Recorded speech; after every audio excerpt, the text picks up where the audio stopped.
विधानसभेचे उपाध्यक्ष अण्णा बनसोडे आपल्यासोबत आहे. ते दौऱ्यावर होते का आज ते पुण्याच्या दिशेने निघालेले आहेत.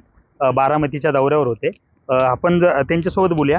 नेमकं काय दौरा होता, सकाळपासून नेमकं काय या सगळ्या गोष्टी. आज बारामती या ठिकाणी 69वा धम्मचक्र परिवर्तन दिन हा कार्यक्रम बारामतीकर लोकांनी त्या ठिकाणी घेतला होता. त्या कार्यक्रमासाठी मी माझ्यासोबत सामाजिक न्यायाचे प्रदेशाध्यक्ष सुनील मगरे साहेब आणि बारामतीचे बरेच नगरसेवक त्या लोकांनी तो कार्यक्रम आयोजित केला.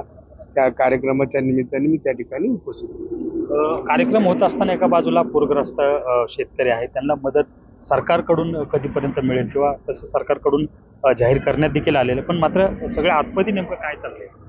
खरं बघितलं तर राज्याचे मुख्यमंत्री देवेंद्रजी फडणवीस असतील, उपमुख्यमंत्री एकनाथजी शिंदे असतील, उपमुख्यमंत्री आदरणीय अजितदादा पवार असतील, खऱ्या अर्थाने आज जे पूरग्रस्त ठिकाणी समजा संपूर्ण महाराष्ट्र असेल, सोलापूर, सातारा, वाई आणि माळशिरस अशा बऱ्याच ठिकाणी पूरग्रस्त भागाची पाहणी करत असताना सरकार या पूरग्रस्तामध्ये ज्यांचं नुकसान झालेलं त्यांच्या पाठीशी भक्कमपणे उभे राहील आणि जेणेकरून त्या पूरग्रस्तामध्ये ज्यांचं आर्थिक नुकसान झालेले त्या नुकसानची भरपाई पण सरकार नक्कीच देईल असा माझा ठाम विश्वास आहे. आगामी अधिवेशन येणार आहे. आगामी अधिवेशनामध्ये शेतकऱ्यांच्या बाबतीमध्ये काही निर्णय होण्याची शक्यता आहे किंवा तुम्ही उपाध्यक्ष आता जे अधिवेशन येणार आहे, अधिवेशन नागपूर अधिवेशन या ठिकाणी जे अधिवेशन होणार त्या अधिवेशनामध्ये सरकारच्या वतीने पण त्या घोषणा जाहीर करतील. मला वाटतं काल परवाच मुख्यमंत्री साहेबांनी सांगितलेलं आहे की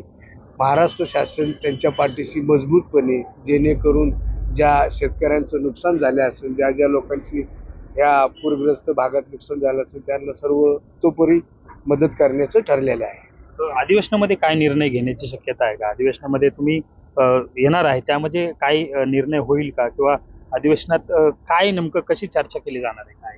आता अधिवेशनामध्ये खरं बघितलं तर माहितीचं सरकार आहे. माहितीच्या सरकारमध्ये मुख्यमंत्री असतील, दोन्ही उपमुख्यमंत्री असतील आणि शेतकऱ्याच्या दृष्टिकोनातून ज्या काही अडीअडचणी असतील त्या सर्व अडीअडचणीचा विचार केल्यानंतर सरकार त्यांना जाहीररित्या आर्थिक मदत करेल. सरकार या सगळ्यामध्ये सकारात्मक आहे आणि ते चांगल्या पद्धतीने जे मदत आहे ती सकारात्मक करणार आहे अशी ठोस भूमिका जी आहे त्या अण्णा बनसोडेंनी व्यक्त केली. कॅमेरा पर्सन दीपक सोनसह सुमित सोनोने, न्यूज 18 लोकमत, पाटस दौंड.